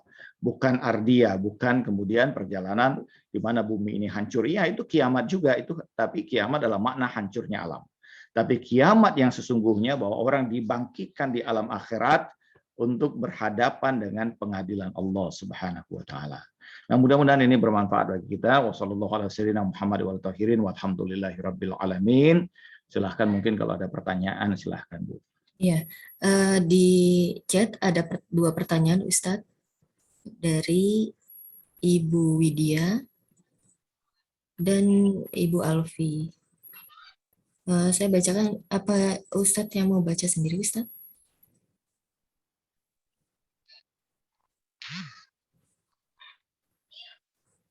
Ustadz Afwan ke mute ya. Mungkin bisa dibacakan, Bu, Iya. biar jelas ya. Dari Ibu Widya, kalau kita dibangkitkan sesuai dengan batin kita dan amal perbuatan, apakah antara satu orang dengan yang lain saling mengenal dan saling menyapa, walaupun kita dibangkitkan tidak seperti wujud fisik ketika di dunia yang saling kenal sekalipun wujudnya jelek? Mohon pencerahannya, Ustaz. Ya, misalnya Alamah Toba-Tobai dalam tafsir Mizan mengatakan begini, huwa huwa laisa huwa walakin huwa. Dia adalah dia, walaupun rupanya berbeda, ya, tapi dia adalah dia. Jadi kita akan kenal dengan dia. Karena apa? Karena nanti kalau kita kenal sekarang itu kan sebenarnya ketika kita kenal dengan seseorang, apalagi orang yang mungkin dekat dengan kita, kan bukan cuman kemudian kenal dengan wajahnya, Bu, ya. Kadang-kadang kita begitu dia jalan di depan pintu kita aja, Ibu nunggu pengajian nih, nunggu pengajian, nunggu jamaah datang, tiba-tiba ada langkah, tahu ibu langkah siapa ini. Bayangkan. Artinya bahwa apa? Sebenarnya kita mengenal orang itu bukan hanya dalam konteks rupanya. Kita sudah mengenal cara bicaranya. Lewat telepon aja kita tambah ini suaranya udah tahu. Oh, ini suara itu ya. Walaupun ibu tidak luar rupanya. Ini menunjukkan pada kita bahwa kenalnya kita pada seseorang itu tidak hanya terbatas pada rupa. Yang kedua, saya ingin sampaikan. Kalau kita di dalam mimpi misalnya sebagai contoh, kita tahu walaupun orang itu tidak mengenalkan dirinya, siapa dia, ya kan? Nah, begitu juga nanti di akhirat ya, kita akan kenal siapapun dia, walaupun tidak kemudian dia, walaupun wajah atau ininya berubah, tapi kita mengenali diri mereka. Sama seperti ketika di alam mimpi itu, kita kenal tiap orang itu yang ada di alam mimpi itu, walaupun dia tidak memperkenalkan diri kepada kita, tapi kita tahu siapa dia misalnya. Demikian juga nanti di Yaumil Mahsyar. Apakah kemudian nanti kita saling menyapa dan sebagainya? Ada dalam hadis disebutkan bahwa kullu nafsin masghulun ala nafsi. Setiap orang akan sibuk dengan dirinya masing-masing, walaupun mereka kenal satu dengan yang lain. Tapi ini ada seperti yang tadi saya sampaikan bahwa setiap orang akan dalam kelompoknya masing-masing. Kelompoknya ini apa maksudnya? Nah, ini yang kemudian dalam hadis dikatakan bahwa Imam Ali, dari hadis Imam Ali, bahwa Imam Ali mengatakan bahwa pengikut kami berada dalam kelompok kami. Syiatuna ala jama'atuna. Syiah kami, pengikut kami adalah kelompok kami. Mudah-mudahan kita dibangkitkan karena itu ada satu doa kan disebutkan bahwa wahsyurna fi zumratikum, gitu. Bangkitkan kami kelak nanti dalam zumroh, dalam kelompok, dalam lingkungan. Ini menggambarkan bahwa nanti para pecinta Ahlul Bait, insya Allah, kalau memang hakikat mereka adalah pecinta Ahlul Bait alaihimussalam, mereka dibangkitkan dalam kelompok Ahlul Bait alaihimussalam. Dan kelompok-kelompok yang dibangkitkan dalam satu hadis dikatakan bahwa ana wilayatul amirul mu'minin husn wa man dakhala husni amana min azabi. Mereka yang masuk dalam wilayah kemudian amirul mu'minin itu berada dalam benteng Allah. Dan siapa yang berada dalam benteng Allah, mereka aman dari azab Allah. Itu ada hadis yang menyatakan begitu. Jadi karena itu bahwa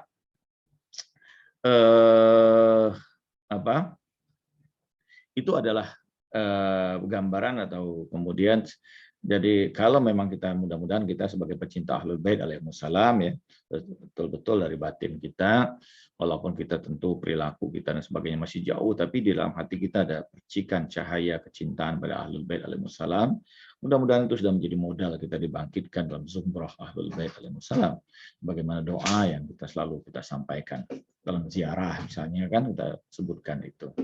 Jadi kalau sudah dalam kelompok kemudian dibangkitkan kepada Ahlul Bait alaihimussalam, nanti yang menjawab dan sebagainya itu para Ahlul Bait alaihimussalam, mereka yang mengambil alih, kemudian menjadi wali bagi kita. Jadi kata wilayah itu kan menjadi wali. Wali itu apa? Wali itu pelindung, wali itu penanggung jawab. Karena itu disebut sebagai wali. Itu Bu. Ya, amin. Ya. Ini dari Ibu Alfi, Ustadz, mau tanya tentang sirot. Dengan penjelasan Ustadz di halaman tentang sirot tersebut, bisakah dikatakan inti dari kebangkitan menuju akhirat adalah sirot tersebut? Karena tadi Ustadz mengatakan bahwa intinya sama seperti Rasulullah SAW bersabda, "Wahai umat manusia, aku adalah sirotol mustaqim, jalan lurus, yang kalian diperintahkan untuk mengikutinya. Setelahku adalah Ali," kemudian dilanjutkan oleh putra-putraku yang datang dari sulbinya. Mereka adalah para imam yang membimbing kepada kebenaran, dan dengan kebenaran itulah mereka menjalankan keadilan. Kitab Ya Nabiul Mawaddah Al-Tusi Al-Hanafi. Ya. Pernah ada lagi Ustaz, pernah juga mendapat ilmu yang mengatakan sirot di awal akan diperlihatkan Imam Ali alaihi salam, dan di ujung sana diperlihatkan Rasulullah Shallallahu alaihi wa ali, dan ada password yang saat mau melewati sirot, yaitu sholawat. Bagaimana menurut Ustaz? Ya. Ustaz. Ya, jelas bahwa pertama bahwa hakikat anbiya, para nabi, tadi sebagaimana disebutkan oleh Al-Qur'an. Setelah sebagaimana disebutkan oleh Al-Qur'an bahwa yang dimaksud sirat itu, Allah tidak menyebutkan bahwa itu sirat itu adalah jalan yang seperti ini dan sebagainya. Tapi Allah menyebutkan siratal ladzina an'amta alaihim, yaitu sirat orang-orang. Allazina itu menunjukkan itu orang-orang. Untuk orang, manusia. Nah, siapa manusia itu? Manusia itu tidak lain adalah para nabi dari Adam alaihissalam sampai Imam Mahdi alaihissalam.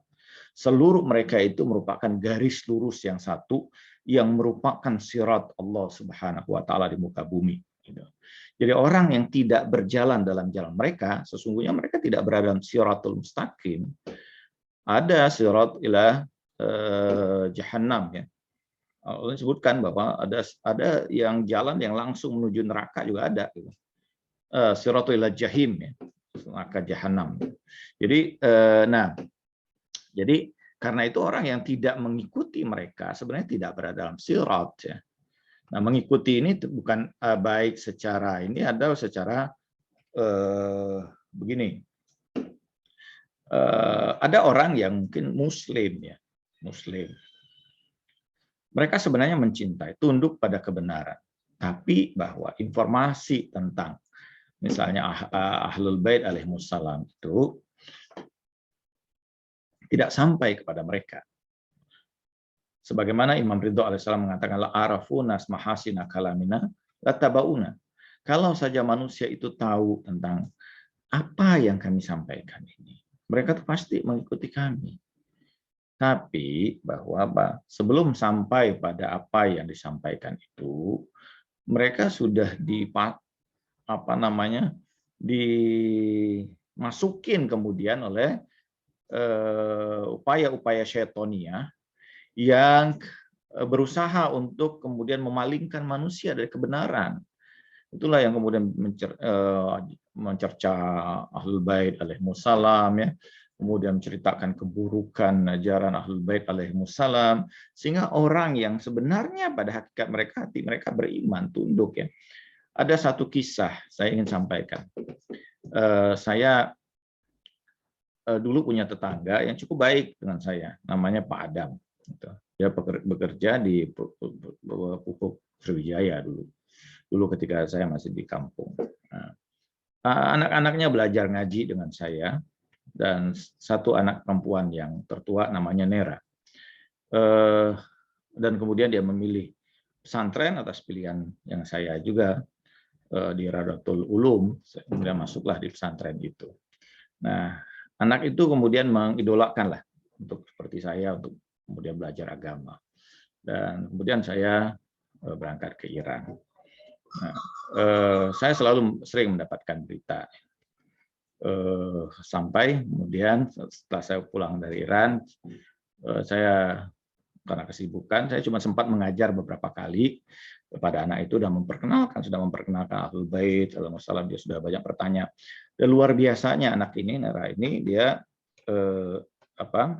belajar agama, mengajar ngaji, dan dia tanpa pamrih betul-betul mengajar ngaji ke sana kemari anak-anak. Dia menyukai untuk mengajar ngaji tanpa dibayar sedikit pun. Sana kemari dia mengajar mengaji anak-anak. Nah, kemudian dia sempat beberapa kali ikut dalam pengajian saya, sudah saya kenalkan juga tentang Ahlul Bait alaihimussalam, dan sudah banyak bertanya walaupun belum sampai kemudian untuk mengikuti karena waktu perjumpaan saya sedikit waktu itu. Dan suatu saat ayahnya telepon pada saya sudah pindah di Jakarta. Dia bertanya anaknya itu sakit, Nera itu sakit dan menderita kanker mata. Jadi sebelah mata kirinya itu hampir keluar sudah, dan karena kanker yang luar biasa. Dan saya selalu menganjurkan untuk baca sholawat. Dan dia bilang tidak pernah kami tahu dia dalam keadaan sakit yang luar biasa, tapi yang keluar dari mulutnya hanya sholawat kepada Rasulullah SAW. Sampai dia kemudian dia bilang dia ingin berjumpa dengan saya. Dia bermimpi di satu malam bahwa dia didatangi oleh Imam Hasan alaihissalam, dan Imam Hasan menyiapkan pakaian untuknya. Dan dia ingin berjumpa dengan saya pada saat itu, bilang pada ayahnya, tapi saya di Jakarta, dan seminggu setelah mimpi itu dia meninggal dunia. Ini tentu gambaran ya bahwa orang-orang yang kemudian baik dan kemudian mencintai Ahlul Bait alaihissalam, walaupun mungkin dia belum mendeklar dirinya sebagai pengikut Ahlul Bait alaihissalam, bisa jadi bahwa mereka sebenarnya hati mereka adalah para pecinta Ahlul Bait alaihissalam. Dan imam tahu tentang hal itu. Mudah-mudahan kita yang sudah belajar banyak tentang Ahlul Bait alaihissalam tentu lebih dari itu, insya Allah. Mudah-mudahan. Dan betul Bu bahwa sebagaimana dalam Yadimul Bawadah kan disebutkan bahwa mereka lah kemudian kamilah Shiratal Mustaqim itu. Dan juga di dalam kitab Al-Khisal ya sebutkan bahwa Imam Ja'far mengatakan bahwa kamilah jalan yang lurus itu, dan barang siapa yang tidak berjalan di jalan kami, mereka tidak berada dalam jalan yang lurus. Jadi apa yang disampaikan bahwa Ahlul Bait alaihissalam adalah Shiratal Mustaqim itu sebagaimana Al-Qur'an mengabarkannya seperti itu. Demikian mungkin Bu Alfi ya. Ya, ini ada satu pertanyaan lagi Ustadz di chat dari Ibu Fenti. Afwan Ustadz, jadi apakah alam akhirat kita dibangkitkan dengan fisiknya atau tidak? Jika tidak, kenapa dalam Al-Quran ada penggambaran fisik yang menerima siksa di neraka? Ya, baik. Penjelasan. Fisik iya, tapi fisik bukan fisik materi yang ada di dunia ini. Gitu. Fisik itu artinya bahwa dia punya bentuk, punya rupa, ya, punya tubuh, iya. Tetapi tidak dalam konteks bentuk fisik materi ini. Itu fisik yang terbentuk dari batin kita. Seperti yang tadi saya gambarkan bahwa ada jismun tabi'i, ada jismun sonai, ada raga alami yang diwariskan oleh orang tua kita nanti dari di dunia ini, ada raga yang kita bentuk nanti di akhirat berdasarkan amal-amal kita. Nah, itu yang kemudian menjadi raga kita. Kita punya raga karena diri kita, kedirian kita itu didasarkan pada raga kita, pada bentuk kita. Tapi bentuk rupa kita satu dengan yang lain nanti itu berbeda. Atau rupa kita antara di dunia ini dengan di akhirat berbeda. Kenapa? Karena yang di akhirat itu adalah apa yang ada di batin kita. Karena itu ada orang yang bentuknya menakutkan. Ada orang yang bentuknya mengerikan. Ada bentuk hewan, binatang, dan sebagainya. Bukankah di dalam hadis tadi Nabi mengatakan, ya suruh ba'dun nas biwadhil qirdun wal khinzir. Dibangkitkan nanti, dikumpulkan manusia pada saat itu, sebagian manusia itu berbentuk monyet dan berbentuk babi. Tapi ada juga dari sebagaimana di dalam Al-Quran, Allah Subhanahu wa taala mengatakan yauma taral mu'minina wal mu'minat yas'a nurahum baina aydihim, bahwa dibangkitkan orang-orang mukmin dan orang-orang yang laki-laki mukmin dan mukminat pada hari itu, sementara cahaya itu begitu luar biasa di antara diri mereka. Cahaya yang berkemilauan itu luar biasa di hadapan diri mereka. Dan cahaya itu sebenarnya berdasarkan kemudian keyakinan kita, berdasarkan amal-amal yang kita lakukan. Saya tadi menyampaikan, itulah Yahudi Amuli mengatakan bahwa saksikan di haji itu orang-orang yang masih dalam rupa mereka sebagai manusia dalam wajah yang indah, mereka adalah pecinta Ahlul Bait alaihissalam. Jadi itu batin mereka. Orang-orang soleh, para wali, para kekasih Allah, jangankan nanti di sini pun mereka sudah bisa melihat batin kita masing-masing. Jadi dia tahu, dia bisa masuk ke alam batin kita untuk melihat kemudian hakikat raga batin kita masing-masing. Dan raga itulah yang nanti akan kita gunakan pada kehidupan kita berikutnya, di alam barzah maupun di alam akhirat nantinya. Jadi tetap ada bentuknya, tetap ada rupanya, tetapi bahwa berbeda dengan raga yang ada di dunia. Itu disebut dengan jismu ukhrawi, raga akhiratnya. Demikian mungkin, Bu. Iya, Ustadz. Ini waktu sudah lewat dari 5:30, Ustadz. Apa mau ada pertanyaan lagi? Apa sudah cukup, Ustadz? Terserah, silahkan aja, Bu. Kalau sudah waktunya, kita. Ibu-ibu apa masih ada yang mau bertanya? Silahkan. Mungkin satu pertanyaan lagi. Bisa langsung. Ya, kalau tidak ada kita tutup dengan doa saja, Ustadz ya. Ini ada Ya. yang meninggal tadi pagi, anak Ya Allah, anak dari Ibu Dewi, namanya Ananda Haris Ahmad Nata Negara, bin Derajat Ahmad Nata Negara. Juga untuk haul anak dari Ibu Indi, kebetulan Ibu Indi ada di sini juga, namanya Ananda Muhammad Aufar Advani Irawan. Ya.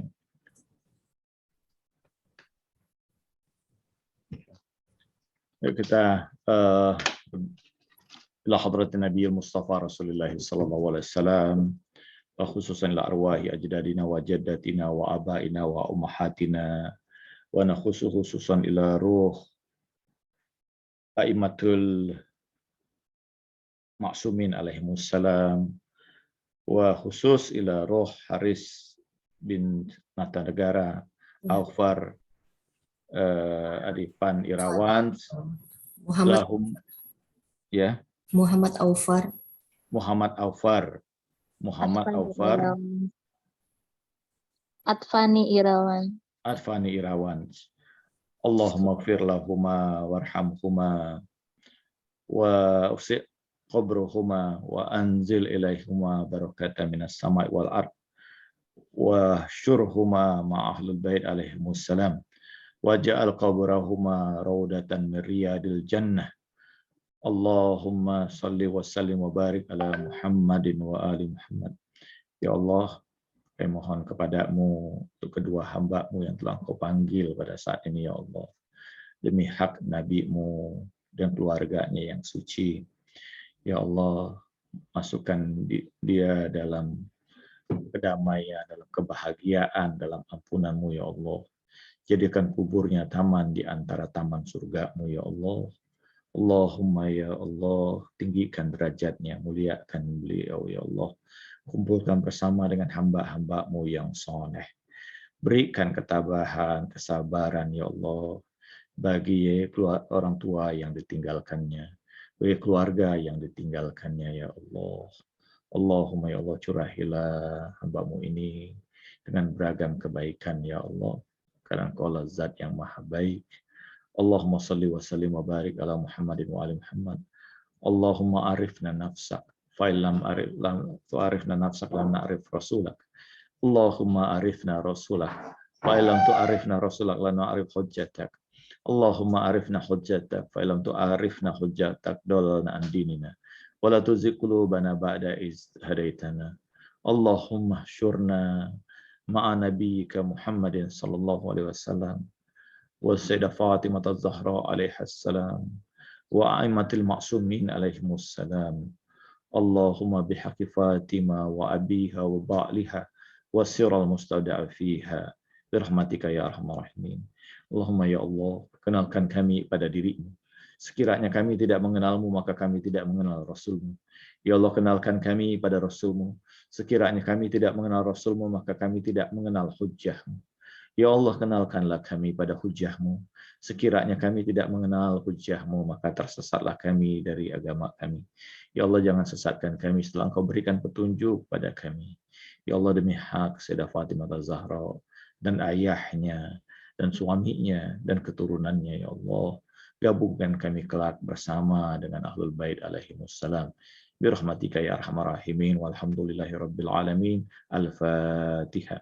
أعوذ بالله من الشيطان الرجيم بسم الله الرحمن الرحيم الحمد لله رب العالمين الرحمن الرحيم مالك يوم الدين إياك نعبد وإياك نستعين اهدنا الصراط المستقيم صراط الذين أنعمت عليهم غير المغضوب عليهم ولا الضالين Amin ya rabbal alamin. Wa sallallahu ala sayyidina Muhammadin wa tahirin walhamdulillahi rabbil alamin. Wassalamualaikum warahmatullahi wabarakatuh. Waalaikumsalam warahmatullahi wabarakatuh. Jazakumullah khair. Terima Ustaz. Terima kasih Mbak Afwan. Ustaz Afwan, ibu-ibu semua. Mbak Ira, Sama-sama. Terima kasih undangannya Bu ya. Izin pamit dulu Ya, ya. silakan Assalamualaikum. Ustaz. Terima kasih banyak. Waalaikumsalam warahmatullahi wabarakatuh. terima kasih Ustaz. Sama-sama, Bu. Terima kasih Ustaz. Terima kasih Ustaz. Terima kasih ibu-ibu solehat semuanya. Sehat selalu. Sama-sama.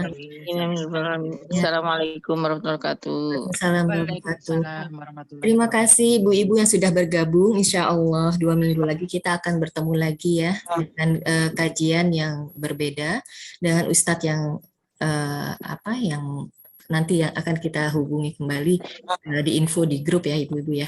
Terima kasih banyak atas waktunya pada sore hari ini. Saya izin pamit ya ibu-ibu. Wassalamualaikum warahmatullahi wabarakatuh. Waalaikumsalam warahmatullahi wabarakatuh. Warahmatullahi wabarakatuh.